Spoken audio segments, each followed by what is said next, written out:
Welcome in, everybody, to the best in paranormal podcasting. This is Darkness Radio. I'm your host, Tim Dennis. It's my birthday week, so you know what? I'm going to give myself a little bit of a treat this week. We've got a really special show this week that I am excited about. There's a brand new book out there that I had the privilege of reading. It's called Bigfoot Sightings, True Encounters, The Real Unexplained. True Tales from Across America. It was co-written in kind of a special situation. We have our own paranormal Tupac, if you want to put it that way, and Jim Willis. Jim Willis passed away now. I believe it was, it was almost 2 years ago now. I know it's a year ago now.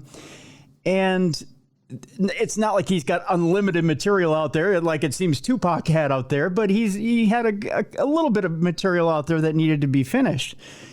Along comes Michael Kozlowski, who's a very talented author in his own right. You may remember his American Ghost books, and we had him on the show with that book.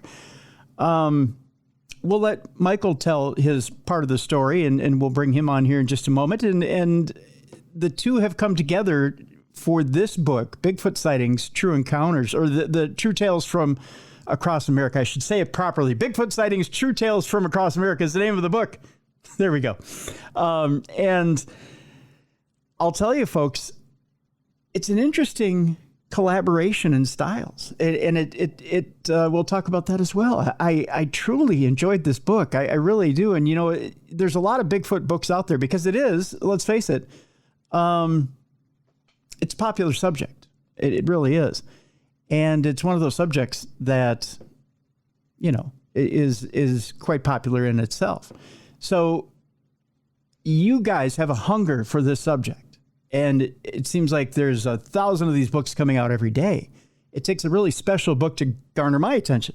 And this is a special book, and it really has garnered my attention.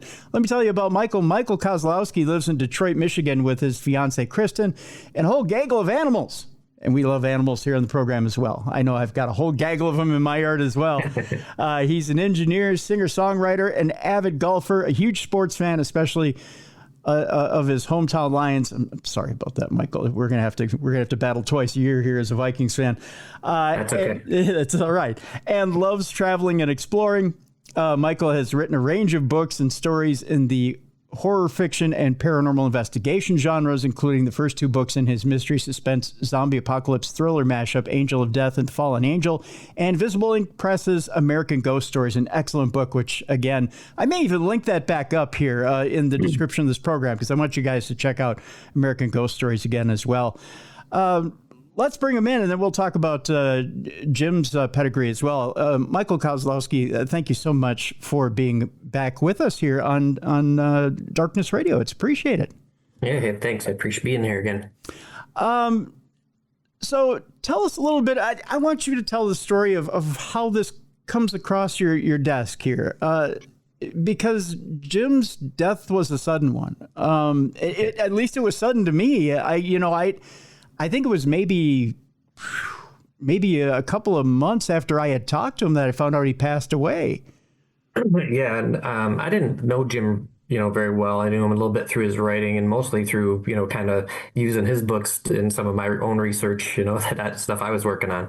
But we were both authors for Visible Ink Press, who's published this book and the Ghost Stories book. And I was at the time working on my next book for Visible Ink, which was more of a mysteries unexplained sort of thing.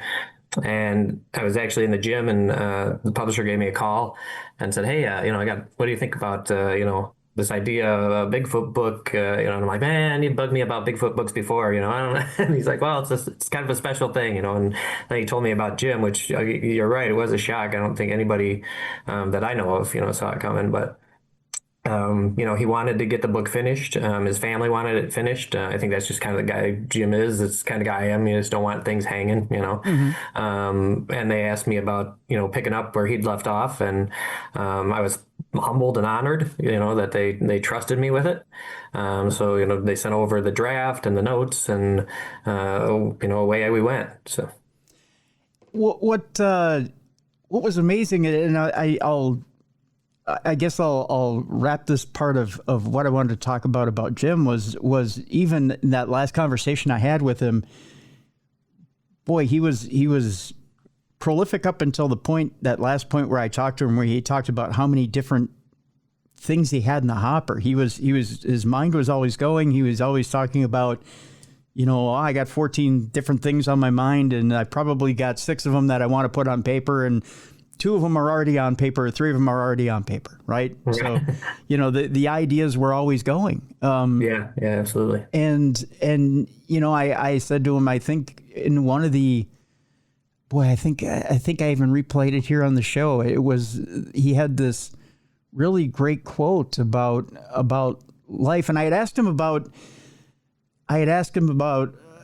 believers and skeptics and wanting to believe in the other side, I think was the quote. And what do you say to somebody who doesn't believe in the afterlife, or somebody who's having a hard time believing in the afterlife? And he had this beautiful quote, and I played it on our anniversary show because it just kind of hit home, right? And he had this, towards the end of his life, he had this outlook on belief and magic, and really, you would think it was kind of one of those almost childlike wonder-like open looks at the universe, like anything was possible, right?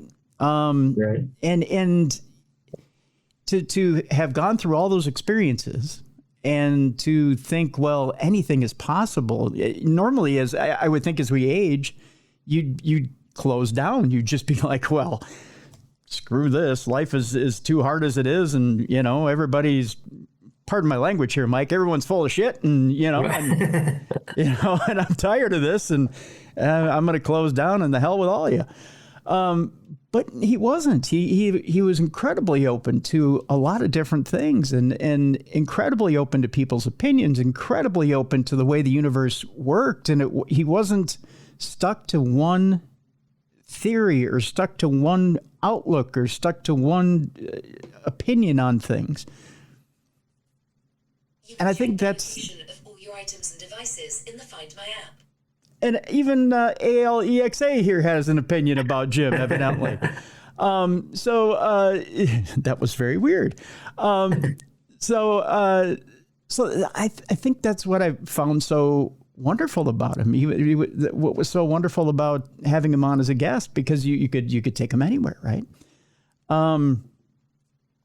Yeah, I really think, him, and probably, all the interests and all the things he's writing about, and all the different, like you said, his mind's going a mile a minute, and he was open. And I think the more you investigate that kind of stuff, as he did, the more, myself included, even though I'm more on the skeptical side, the more I go, maybe. And the more you don't know as well, so to, kind of pigeonhole yourself into a position that this is what I believe, the more you're open to exploring the other things, the more you realize I might not be so solid in that belief. That might not, this one sounds pretty good too, or that one sounds interesting as well. And just being open to that and being free to that, I think is important, and it comes kind of with the territory. So with that in mind, let me throw you in this direction then, Mike, because here's a man who is wide open, and he's tackling the subject of Bigfoot, which is a pretty wide open subject, right? You have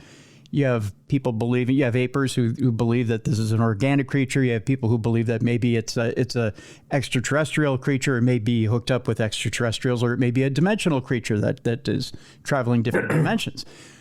There are a lot of wild theories about this creature, right? Yeah. And then you've got Jim, who's sitting down, and he may believe it all, right? And right. He's going to take this big, wide, expansive creature, and he's going to try and throw it into a book. And then he passes away, and your publisher goes, all right, optimistic skeptic, here it is, right? and you two don't exactly have the same outlook, but but yet, you're going to sit down and you're going to collab, right? Even from the other side.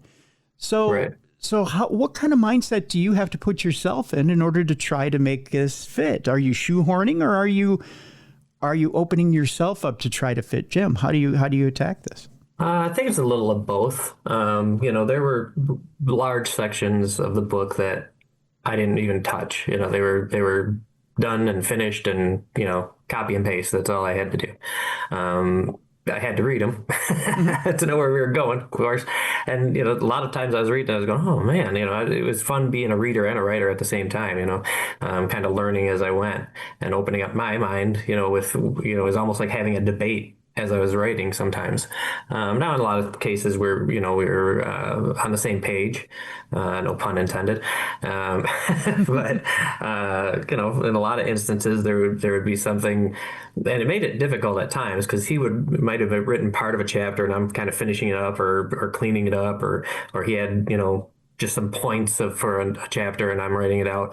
And it's like, well, I don't really believe the way he's saying it, but I don't want to not put it in there, so it had to be almost more hands off. Like you had to take your own opinion out of it even more, because I'm not only writing for myself, I'm writing for Jim. So, right. I had to be really broad on my opinion. And I'm a pretty wide open person anyway, although I'm a skeptic. I absolutely want to believe. I love the idea of magic in the world and, mystery and all that stuff, it's what makes the place interesting.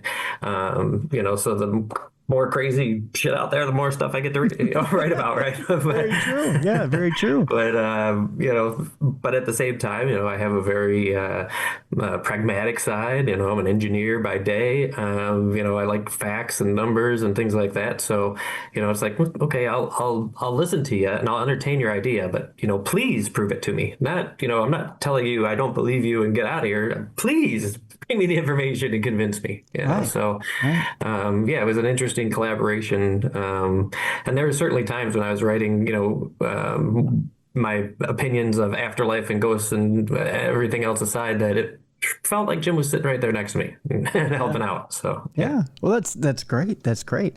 And I can definitely tell, that this book was really written seamlessly. I mean, there wasn't a tug of war. There wasn't a back and forth. There wasn't this is my part of the book, this is his part of the book. That really the two of you got along famously as you wrote the book. So yeah, it felt like it. It sure really felt like one voice. It didn't feel like the two of you had a tug of war over who believed what. And I'm really glad to hear that, because it was not a struggle. I mean, we did have a very similar writing style. I think we put a lot of our own personality into our writing. I don't think our personalities were that different. I have a million hobbies as well. Mm-hmm. So that part of it was easy. But like I said, when you're trying to not put words in somebody else's mouth while you're writing, it gets to be a little tough. But the more that I hear that you can't tell necessarily. I mean, there's certain parts of the book where it's like, this is Jim, right? Like this is in the prefaces and in the conclusions, because I wanted to make sure his opinion unfiltered was given, right? And as much as possible. But all the rest of the book, the idea that you can't tell who it is makes me very happy. Most definitely. And I think also it's that love of the subject and the love of the wonderment of what this really is, I think, is what unites both of you. And that voice also comes out on the page as well. I think that does as well. I want to bring out your skeptical side here for a moment, especially before we hit the break here. And I want to bring it out on one of the most famous Bigfoot cases. Let's just hit the meat and potatoes right away here, Mike. The Patterson-Gimlin film. Yes. And the Patterson-Gimlin case, because this is so wide ranging, but I figure we can probably take a good 7 to 10 minutes here and we can get into it, because it's one of those that, as you start to break down the little intricacies and the little minutia of this case, it seems like there are little bits and pieces and story changes in it that make you think, well, maybe it is, maybe it isn't, maybe it is a hoax, maybe it's the truth. But all along, there's one person who sticks to their story and says it's the truth. And then there are other ancillary characters in there who say, well, no, it's got to be faked, or could be faked, or it should be faked. Coming from an engineer's standpoint, when you see it, and I know you've seen the clip, and I know you've done the research, where do you weigh in on this whole thing? Well, it's a tough one for sure. And I mean, I think obviously, what are we, some 60 odd years since, right? The film came out, and still there's nobody who's, absolutely disproved it. There's nobody who's absolutely proved it. It's still one of those, maybe, maybe not. So, far be it from me to be the end all answer, but I lean toward that it's manufactured. Okay. There's research that the film's been enhanced and certain biologists are looking at it and they can see muscle movement or this or that, and I mean I haven't seen good proof of that. It's things I haven't seen a video that I looked at and went, oh yeah, I can really see the the tricep moving as the or whatever. So there's some out there that are saying, yeah, this isn't fake, you can't see zippers, you can't see that, but it's a poor quality film in the end. And what enhancement makes it better, and how well you can enhance it, you may never be able to say one way or the other. I think a lot of the information leading up to the film is what makes me, more so than the film itself, question its validity. The fact that he was going out there to film a Bigfoot film, right? Like, not looking for Bigfoot necessarily, although, he knew Bigfoot had been in the area. I believe it was Jim Bryan that directed him to the area, Bluff Creek area in the first place, because they had found footprints previously. And, going out there kind of making what you might call a mockumentary today, right? Like, he's pretending to be led by Indian guides and all this other, so presumably the climax of the film would be coming across a Bigfoot, Right. Right. So, is there a costume set and waiting? And then they do the film. They're like, man, that looks really good. We could probably say that's just really Bigfoot, right? That's obviously the skepticism in me, right? But that sort of information that kind of led up to the film gives me more doubt than the film itself, I think. Years ago, and I unfortunately I don't remember what episode it was in, we had the guy on who claims he sold the suit to them, or what was that, $1,000? I think he claimed he sold the suit for. Although he claims he couldn't find the receipt and he didn't have any documentation for it, but he knows who he sold the suit to, and he had all that information. To me, it wasn't all that compelling of an interview. It maybe lasted 15, 20 minutes. Yeah. And the suit itself, like, let's say somebody sold him the suit. It's not like it's just a monkey suit, right? Like, it's not just a gorilla suit, right? It's unique. Right. So, and he was trying to, much like, and I don't want to spoil much out of the book, but much like you were pointing out in the book, it was about a year before the Planet of the Apes movie. And he was saying it wasn't just a suit. It was very much state of the art. And it was, it wasn't just an average suit that you would get at a costume shop. That it very much, there was a lot of work that was put into it to make it look quite realistic. I don't know that interview swayed me, though. I fall kind of in a camp where I don't know what to believe with Patterson Gimlin. Because there's a point in the film when you watch more than just the famous couple of seconds that everyone shows on television. Sure. The frame 342, I think, if I'm remembering correctly. Yeah, the patty. Yep. Just that. Yeah. When you watch more of the gate, it does look a little more like it could be a human in a suit, when you start to watch more of the walk. But then when you just see little bits of it, you go, oh, okay, that doesn't look like it could. It looks like it could be an animal, not a human. The thing with Patterson as well, and I think there's, I've seen some other videos that are, I would say, as convincing, maybe not as close up, and certainly not as famous. But the thing with Patterson himself in his own history is that he was always sort of trying to be famous, right? He was always looking for some way, not necessarily Bigfoot, right? But just something like almost, like the guy looking for that one big sale, Yeah. So that also, just from a deeper research point rather than just saying, oh, here's the film, what do you think? Right. And and that leads back to, we talked about a little bit earlier before we went on, researching deeper into things than just here's what we have today, what do you think? And it's the jealousies too between Patterson and Gimlin that seem to me like in the amount of talk between the players involved in this film that make me think that something more is going on here. Yeah. You would think everybody'd come running. It's real, everybody that was a part of it, right? Right. With no questions, and not even, well, I'm just not going to talk about it, or whatever for a while. Yeah. It seems to me that, it seems like there's more than, if it would have been a genuine, we're out there, we're filming nature and all of a sudden something happens. But like you said, they set it up like a mockumentary, right? Yeah. And then all of a sudden they found something. Yeah.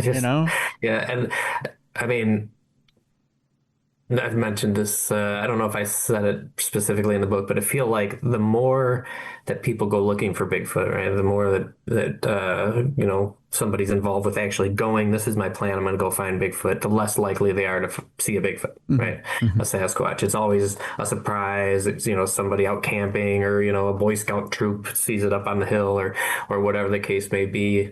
Probably the four men that spent, the greatest part of their lives researching Bigfoot, the four horsemen of the Sasquatchery, right? Deheaton and Byrne and Krantz and Grover. Grover Krantz, would say his name twice. Anyway, all four of them at the end, said, yeah, I've never seen one though. There's a lot of evidence. There's a lot of things that I've done, and they all four firmly believe in its existence, but never seen one.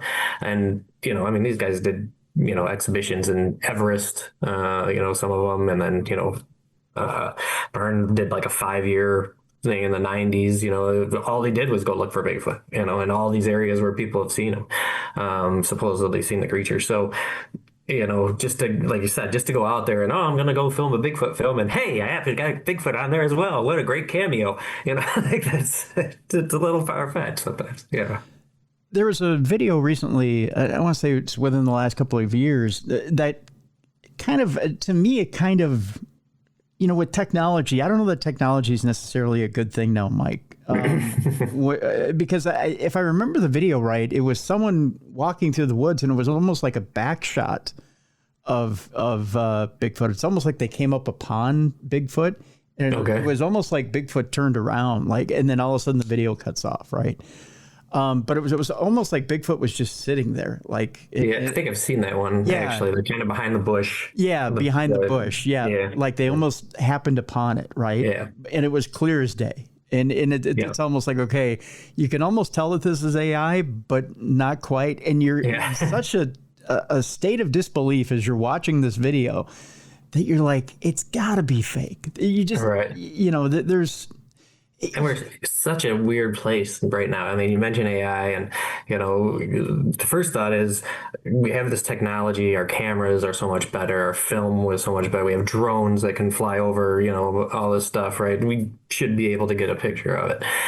So if you see something, wow, it's much more, it's not that much of a surprise. We got all this stuff now. We can get trail cameras, and, how can we not get a video or a picture of it? But then also you have AI. So even if you do get a picture or a video of it, how likely can, how much credence can you give it, or even that's the tough part right now. Or even the one from a year ago where the Sasquatch is standing out in the middle of a butte or in the middle of the desert. And it looks like it's being shot from a helicopter or a drone, where it's just standing out in the middle of nowhere, like it's roaming, and people are like, "Come on, how is this not AI?" Right? Yeah. We're getting to the point now, Mike. It seems like we can't believe our own video eyes, so to speak. Yeah. Right? Yeah, absolutely. And a lot of people say it, and it comes up in the book. What's it going to take to get people to believe in Bigfoot? I mean, some just under 30% of people, I believe, in the US and broadly in the world believe Bigfoot exists. I mean, that's a pretty big number. Somebody said to me, oh, it's not 30%, that's not very much. I'm like, 30% is a huge number. Yeah. Like that's, to believe in something that you have no proof for, really, right? Outside of religion, I can't think of anything bigger. But the proof, like, what will it take to really convince the skeptics? I think it's got to be a body or some really significant DNA. It's got to be something that, tangible. Because like you said, you can't believe a picture necessarily. You can't believe a video necessarily. How do you prove that video is real? Or, it's a tough one. But then, okay, so then, I want you to hold that thought. I want to take our break and then I want to come back because there's some dangerous things about saying, but then we need a body. I want you to hold on to that here, Mike, for a second, because I want to ask the question. I'm not saying I'm not necessarily advocating. No, because I want to bring up somebody who's on the other side of that, argument. And we'll talk about that when we come back. And I also want to talk about some people who have taken it one step further, people who have hoaxed bodies. And I also want to talk about people who have tried to make it into a game show. So let's talk about that when we come back, Mike, because it's people have, I think, taken that to extremes. And it seems like for some reason that idea has been played and bandied about, and we still don't even take that seriously. It's almost like there's. I have a good example of that, but I'll hold it. It seems like there's a profit and comedy at the same time being thrown out when it even comes to that subject. The book is a good one, folks, and we have a link in the description of this program so you can go get it. Bigfoot Sightings, True Tales from Across America. It is Jim Willis with Michael A. Kozlowski. Michael is with us right now, and we're talking about that book. Folks, go get this book. It is absolutely wonderful and available right now. When we come back, are we playing around with the idea that we need a body in order to prove that Bigfoot is out there? We'll talk to Mike about it when we come back next on the Best in Paranormal Podcasting. This is Darkness Radio.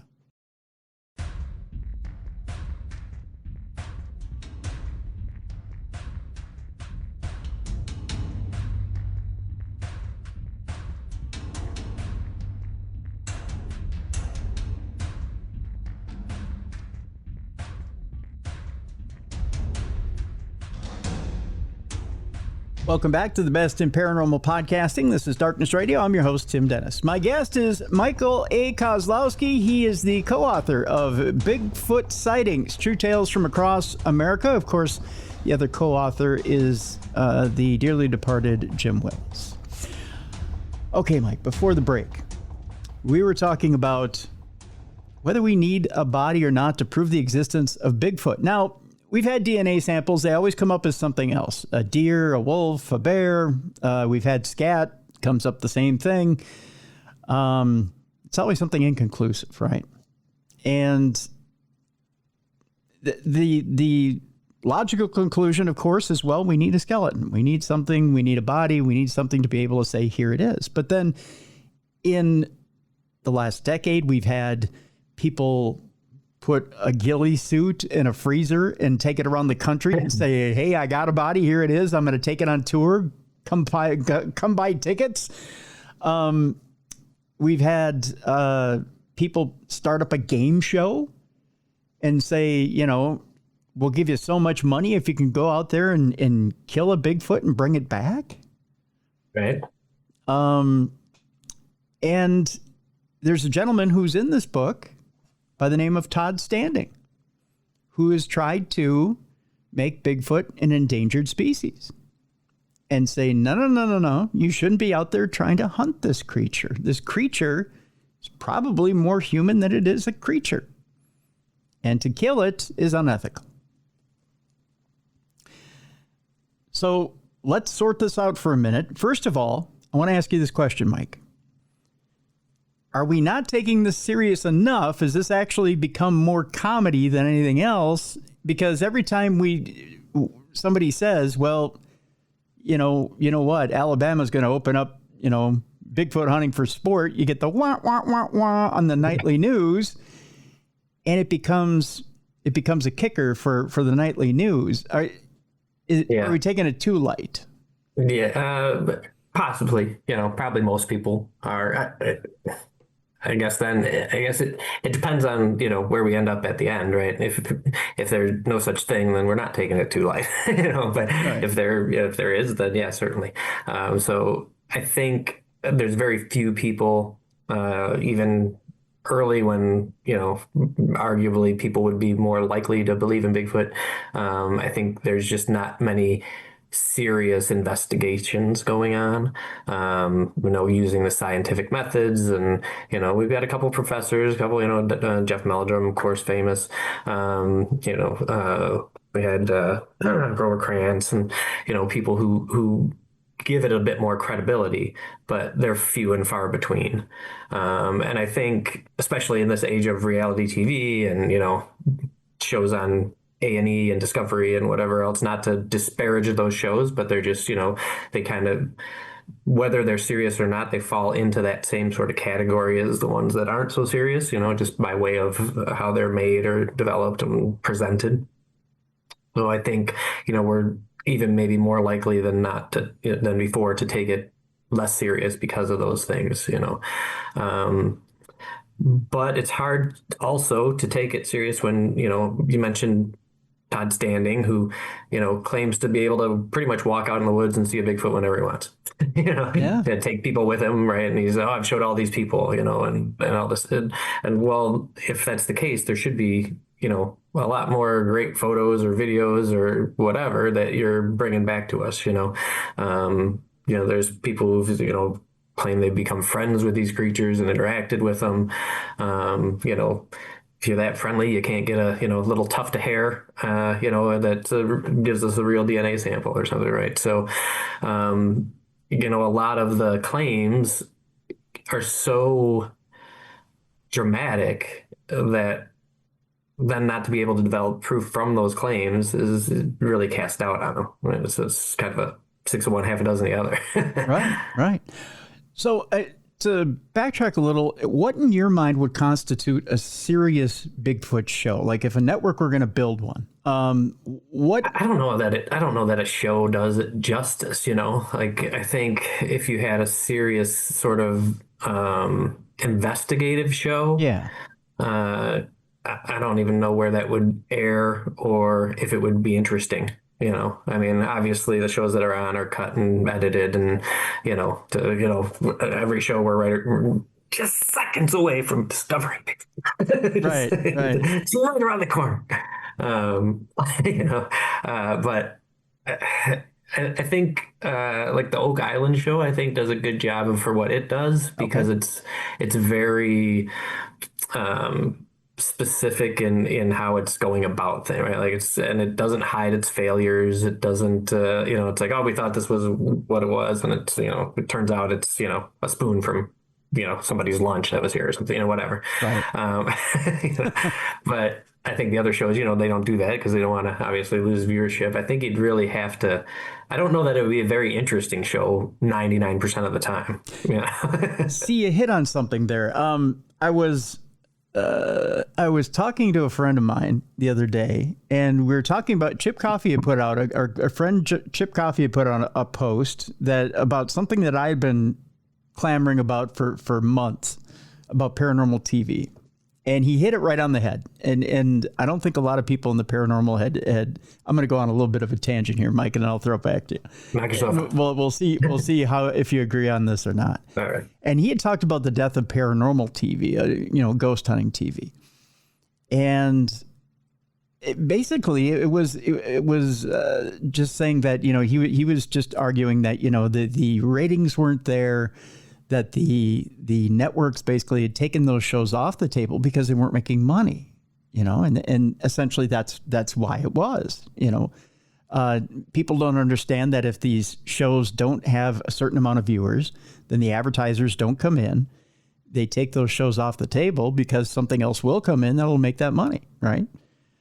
Which is not a big secret. Now, a lot of us who are in the industry know exactly how many viewers those shows were getting. They know exactly how many dollars were coming in without boring everybody who's listening to the show right now or watching the show on video. And a show pretty much has to pull in at least 500,000 viewers per episode. They have to average that in order to stay on the air. A lot of those shows weren't averaging that, right? So they take them off the table. Well, people go, but I watched. Yeah, but you probably put it on your DVR and you wanted to binge watch it. So, right. you stacked all of them on your DVR. You didn't bother to get back to them. It didn't count towards their rating. Yeah, you waited till it streamed on Netflix. Yep. Whatever. Yep. You waited and you blew their rating and they didn't get credit for the show and they went the way of the dodo. And that was the end of it. The other part of it is this. And this is the other thing I contend. And it's going to hurt when I say this. I'm sorry. But some of those shows were just too boring for TV. Yeah. They were too sciencey. Yeah, absolutely. Thinking just as you're spitballing here, and thinking about Netflix and streaming, that may be the place where a show like that could work. Yeah. Where you can spend your production time, ahead of the game, and then put your thing together and have some real science behind it, but you don't have to do it in the moment. So much, because you have a year from now, we're going to put out 6 episodes of a limited series of, Bigfoot investigation or something. Maybe that's a venue that could work. Yeah. And I don't know that it should be a show. I mean, if we're talking serious scientific investigations and whatnot, I mean, you need to have some money behind it. You need to have some, whether if it's private donations or whatever, or you need some kind of, government funding, which, may be happening. We can do a little bit of conspiracy theory behind that, but that's the only way it's going to go. I mean, the guys you mentioned, like Meldrum and Krantz, they're kind of pariahs in their field, even though they're respected scientists otherwise. But because they're interested in Bigfoot or Sasquatch, they're kind of like, these guys are, they're not serious, But if real money went to them, guys that have that much passion for the truth, or whatever it may be, I'm confident. Well, maybe not confident in those guys. I'm confident in good scientists would be able to say, look, we thought it was this, and instead of spinning it so it still seems plausible and maybe and blah blah blah, just says, no, we were wrong. Okay, that's not it. It's something else. But that doesn't bring in ratings, like you said. So that's why I don't know why I don't know that it works as a show. To kind of wrap up the point, and then I'll bring it back around to Bigfoot. And why certain things work and certain things don't. A lot of people get on Zach Baggins and Ghost Adventures, and they're like, well, they're still around. Well, yeah, they're still around because there's still, let's face it, there's still a certain amount of theatrics there. And America wants to see theatrics, right? Yeah. They don't want to see people running around in the dark with a gadget in their hand right. that they don't understand. They don't understand the science behind a gadget or what you're using for a gadget. They don't want to know what these 18 pieces of equipment are that you're using. They want to be scared out of their wits. Yeah. And you're not scaring them out of their wits. You're telling them what the equipment does, and they don't care. Yeah. So that ends your paranormal show right there. If you're doing the same thing over and over and over again, well, they don't want to watch it. And they want to see scary stuff. It was an entirely different conversation, but it implies that I brought up a point on something, and I said, our generation now, especially the generation behind us Gen Xers, has been raised on reality TV and mega movies and all this stuff. They demand a climax. Right. Yes. Yeah. If you don't give them a climax, you're talking. These are people who are burned on Lost. Right. Yep. Like, I'm not having that. They weren't happy with how Game of Thrones ended. No way, man. If you're not giving me a Bigfoot within the first season, then forget you. I'm not watching anymore. Yep. But call me when you got a Bigfoot to show me. Yeah. People hated the Sopranos ending. I mean, yeah. It's that like same. We're in a we want our climax. Right. Exactly. I've invested, damn it. Yeah. So how do we bring this around to a Bigfoot show? Well, again, you want a Bigfoot show where that's going to draw you have to have researchers with personality, right? Yeah. Kind of maybe they got to be a little dumber. Maybe they got to be running around the woods with some personality. Maybe they got to be doing some things that are unconventional. Who knows? But second, like you just said, Mike, they got to be finding some stuff out there, right? Yeah. And they got to find something substantial. That's the only other thing that's going to draw on TV, because otherwise these shows are going to go the way of the dodo too. And if somebody does find something substantial, that's going to be out there before there's time to make a TV show about it. Right. Unless it happens in the moment. Right. So it's a catch-22. You have the show that you're looking for it, but if you never find it, you get canceled. Yeah. Or if you go out there and find it beforehand, nobody's going to make the show. We're just going, we found Bigfoot. Yeah. Right. Yeah. Yeah. And that's actually one of the things that I was surprised about when it came to, was it, I think it was Josh Gates. It had nothing to do with Bigfoot, but it had to do with one of his recent discoveries. He announced it before the show came out. And I don't remember what it was that he discovered. Somebody will remind me by email, I'm sure. But he discovered something and he released it by press release and said, hey, we discovered this. Be sure to watch this episode. Because he knew it would get out. So he cut it off at the pass and said, hey, guess what? We discovered this. You can watch it on this episode. Yeah. So, I mean, it's almost going to have to come to that. Yeah. I think it all took a turn with Geraldo's vault. Yes, you're right. You're right, Mike. That's where we decided that if you're not going to give me the payoff, I'm not watching. That's right. That's where it all does take a turn. That's right.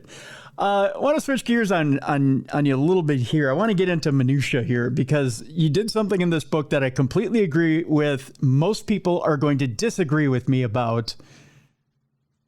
You're going to love it when I bring this up, Mike. Okay. In the beginning of the book, you said, I don't quite know how to address this, but this is how I'm going to address this.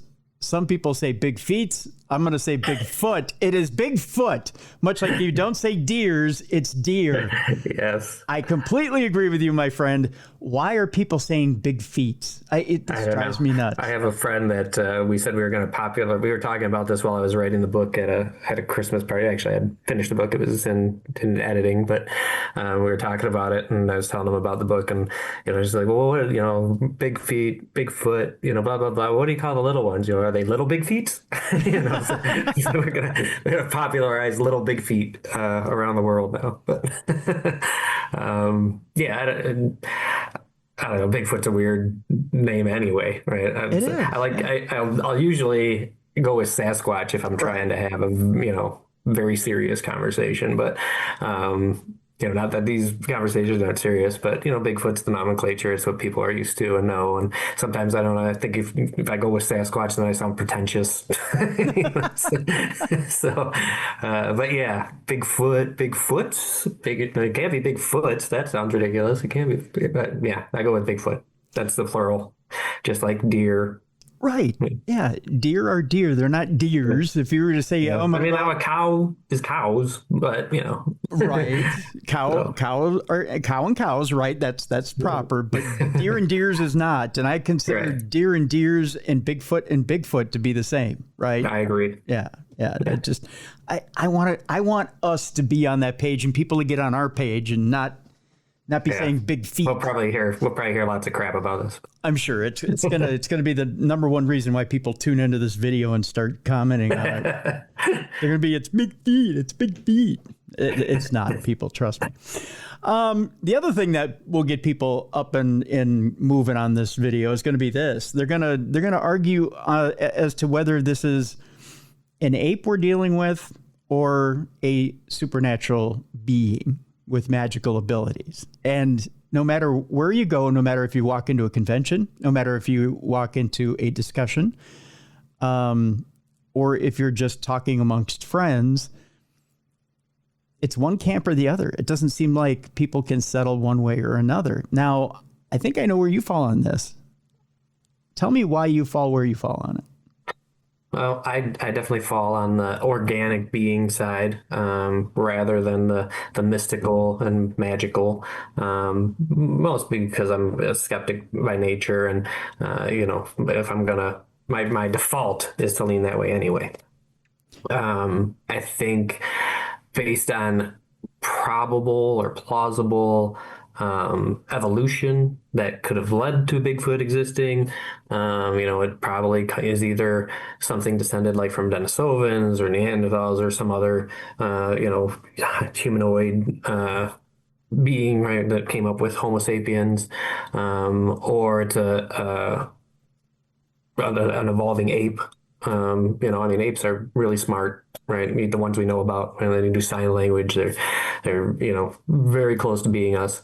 No reason there can't be one that's even just a bit smarter. Even more, kind of that missing. I wouldn't say missing link because I don't think evolutionally that's how that works, but it could be a branch that's in between, right? On the ladder, that's kind of where I fall. Partially, also, I think it's hard enough to prove Bigfoot. Do we need to prove Bigfoot and aliens and other dimensions all at the same time? I mean, like, we don't need to pile on. Just one at a time.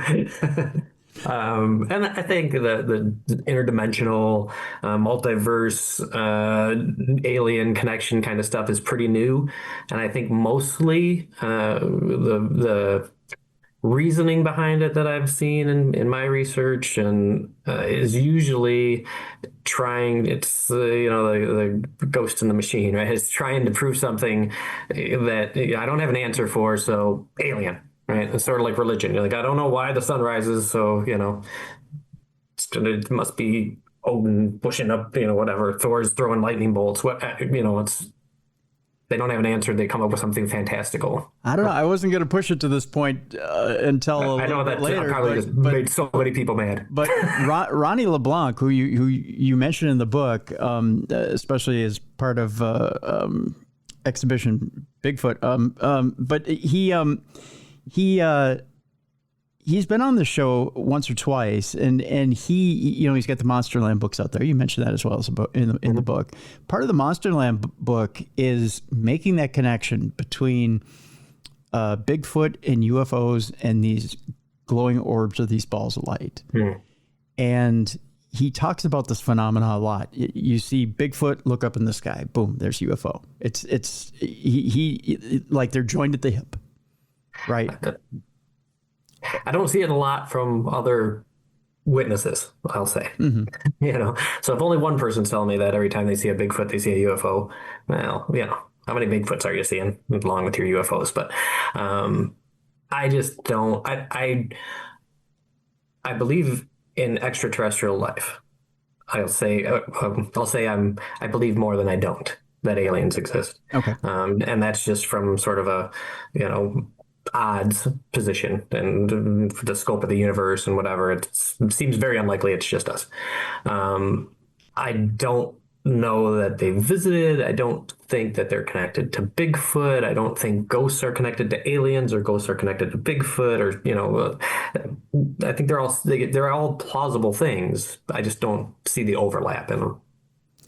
I've heard the argument for if these are supernatural beings and they travel between dimensions, what they do with the bodies when they die, or what they do as far as, where they stay, all this other stuff.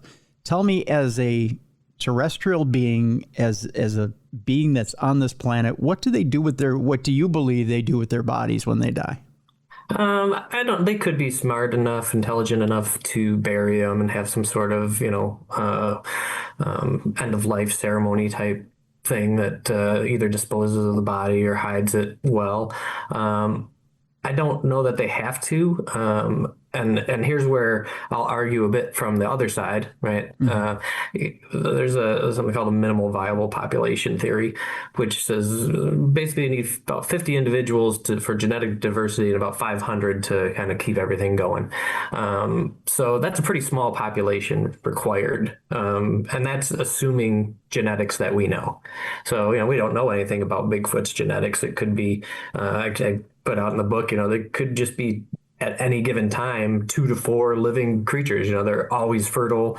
They can have what we might consider incestual relationships, but with no damage. Genetically, there doesn't harm them to mate in close relationship to relatives or whatever.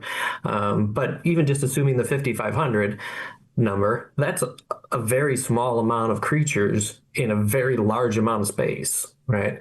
So to find a body could be like a needle in a haystack. I mean, we don't I'm in the woods a lot. I'm a hunter, deer mostly hunting in Michigan. My brother hunts all over the place. He's up in Alaska. He's got property or whatever.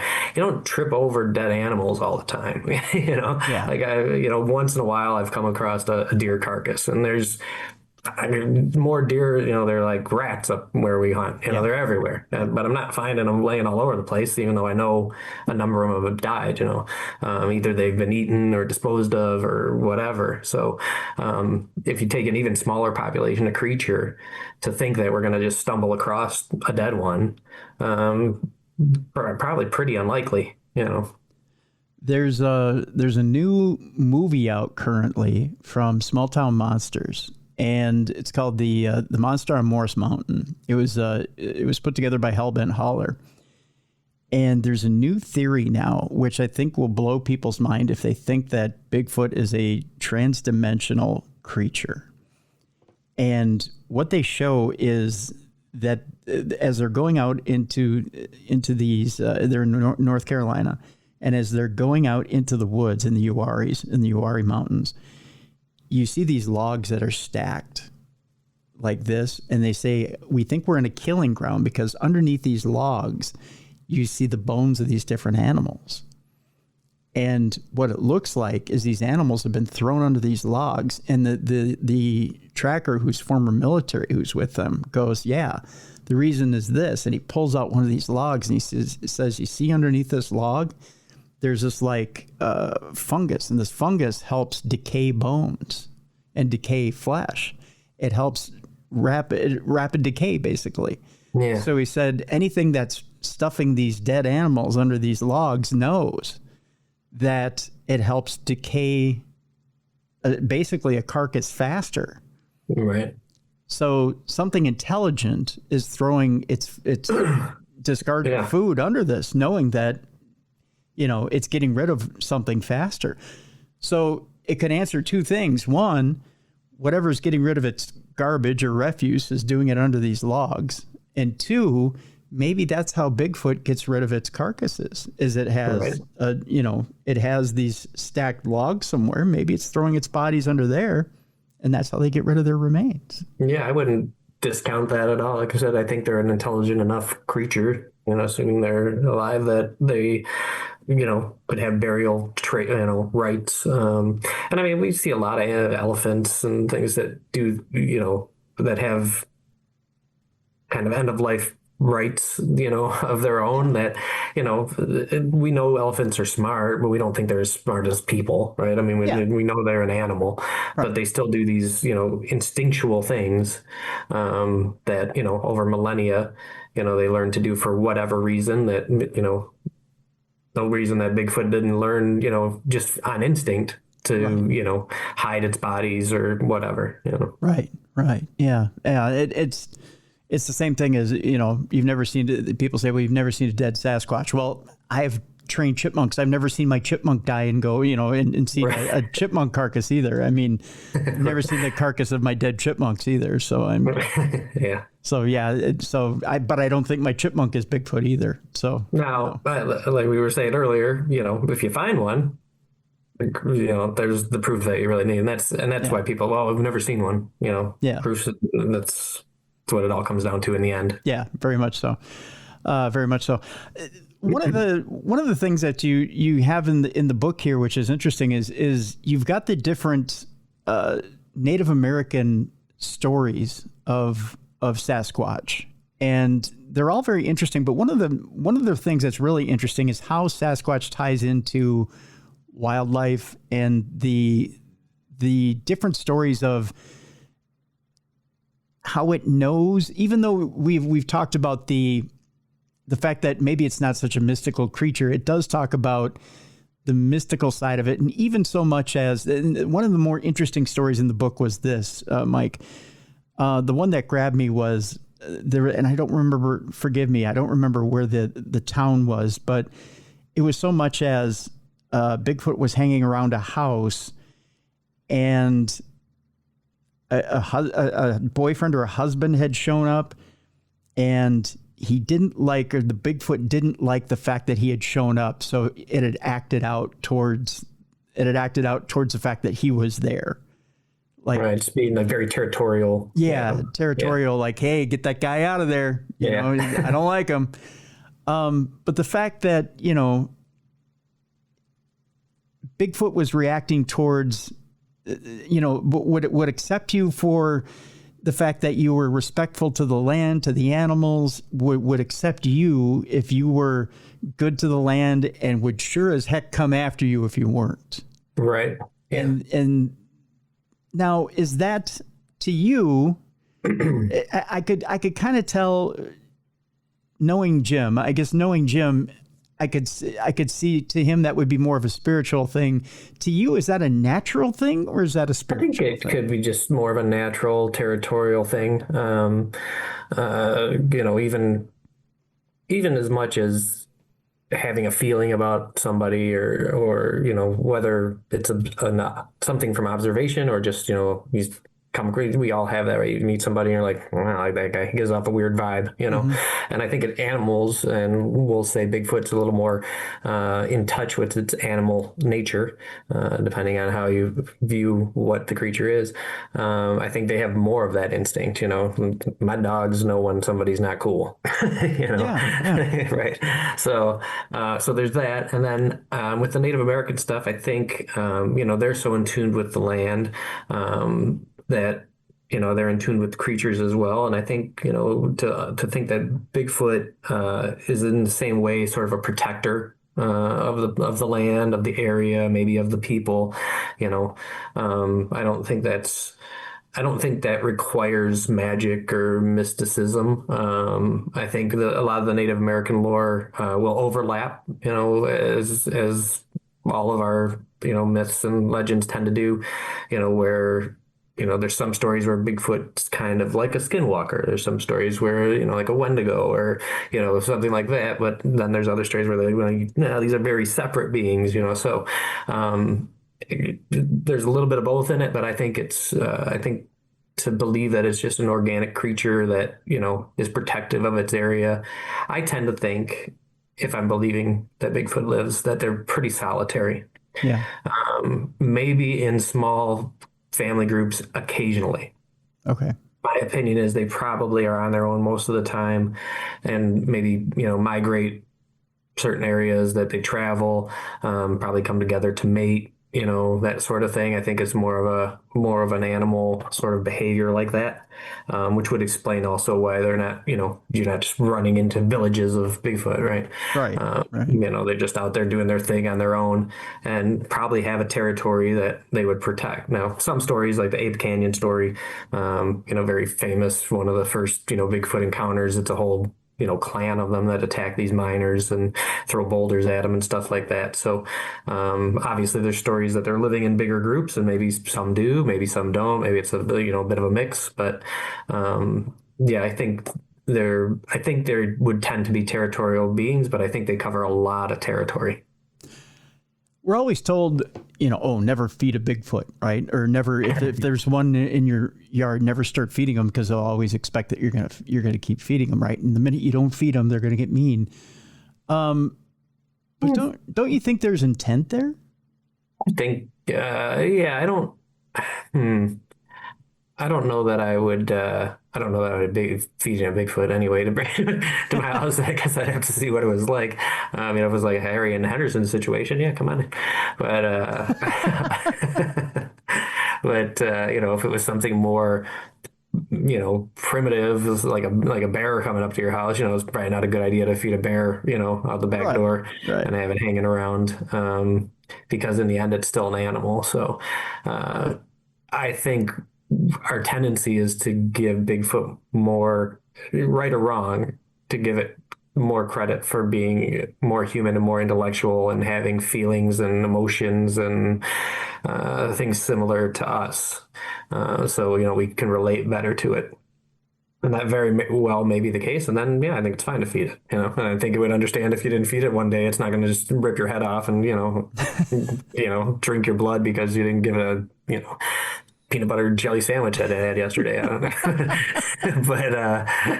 but if it's a more, if it's more like an ape, then yeah, bad idea. You hear all the time about how chimps turn on people and, rip off an arm after so many years or something, but rip their face off, right? yeah. So, I guess my advice would be contingent on knowing a little bit more about its attitude. So let me ask you this, because as we're starting to wrap up here, because and speaking of invasive, the one thing that to me seems invasive is when people go in Bigfoot investigations. You were talking earlier about whether it's ape or transdimensional type creature, and there are things like the Sierra sound. So you hear things like samurai chatter, things like that, or wood knocks, and you hear people go out into the woods and they try to ape those things, or they might play a recording of that, or they start knocking on trees, things like that. In my view, this is only my view, that would be like someone coming into my neighborhood and trying to ape my speech and maybe saying the wrong thing. So right. What if they came into my neighborhood shouting, "Fuck you," you know right. what I mean? And not knowing what they were saying, right? Yeah. Are we right to go in and do stuff like this? I mean, doing probably the not. And, maybe some of the knocking, some of the stuff. I guess the more information you have, it's like dolphins. We think we know some of their calls, or some of the noises they make. This means that, or this means whatever.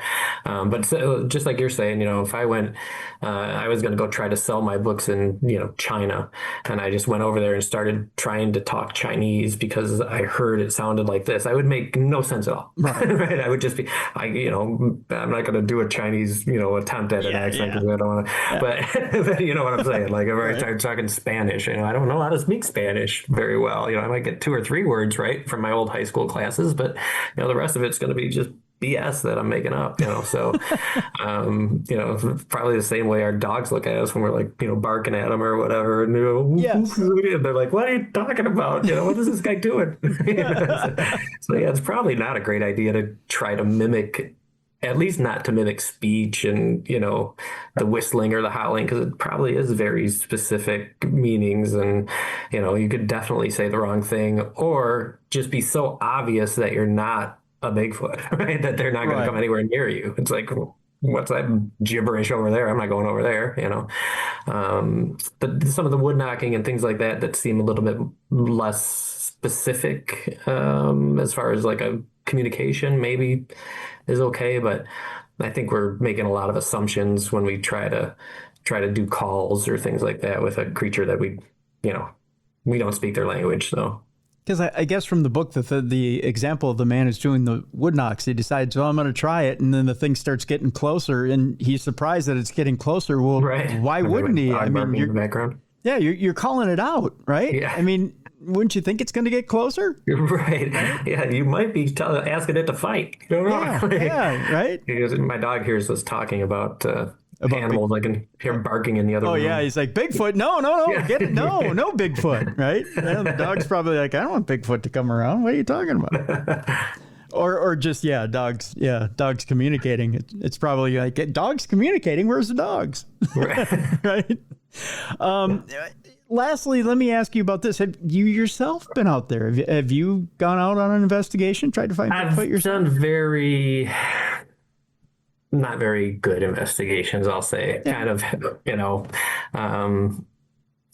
we were down in Kentucky, Ohio, southern Ohio, northern Kentucky, Hocking Hills area, Appalachia there, and, a lot of sightings and whatnot. And we were out, hiking some of the area. We're in an area that's, pretty populated. You're probably not going to stumble across something. You're kind of looking around. Oh yeah, they said there was a Bigfoot sighting here once, or whatever. And So my investigations have been poor, I'd say. I'd like to do more. I'd be interested in exploring that a bit, but also I don't know that I want to I'm not much of a camper anyway, so I don't know that I would want to go spend a week out in, the Pacific Northwest or something. Now, during the research of the book, I was surprised at how many sightings and activity happens in the Midwest and in Michigan, where I'm at. It's like, it was, I don't know, up in the top 10 of, locations around the country, states, that had Bigfoot sightings, like 200 and something, almost 300 sightings, I think, documented by the BFRO, the Bigfoot Field Research Organization, on their site. Great site, by the way. Yeah. But yeah, I was like, oh wow, I should probably be looking around the house a bit more, maybe, Yeah. go up to UP, and so I might do some local investigations, but I haven't done any real serious, spending time out in the woods as long as people might have expected. Right on. Well, you never know. I mean, I'm with you, and in fact, I know Eric Altman does a Bigfoot event every year. That's probably the best way to get your feet wet. Lauren Coleman's out there, and Stan Gordon and some other Bigfoot aficionados, and that's probably the easiest way. I mean, yeah.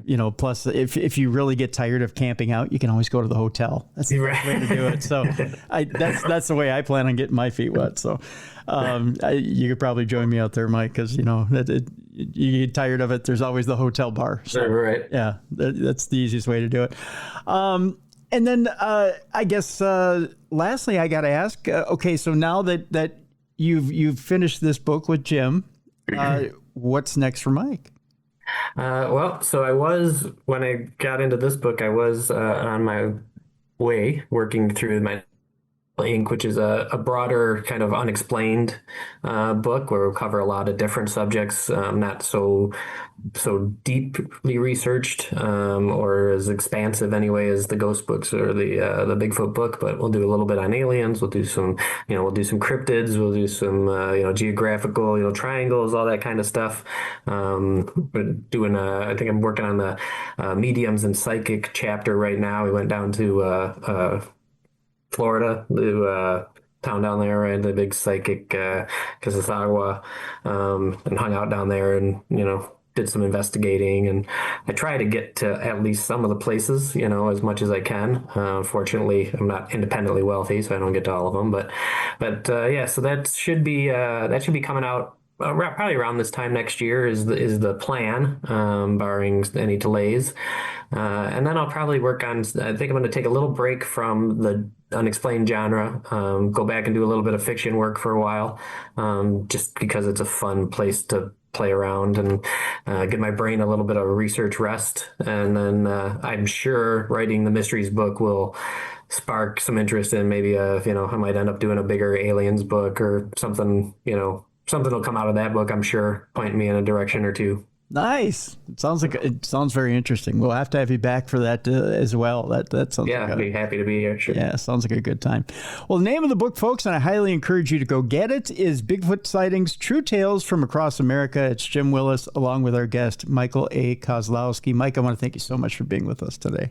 Yeah, thanks for having me. It's always fun. Thank you. Folks, a couple of reminders before we leave you today. One, if you are listening to the show on audio podcast and you want to watch the podcast, it's real simple. You just either A, go to YouTube, and it's the original Darkness Radio on YouTube, or B, go to darknessradioshow.com.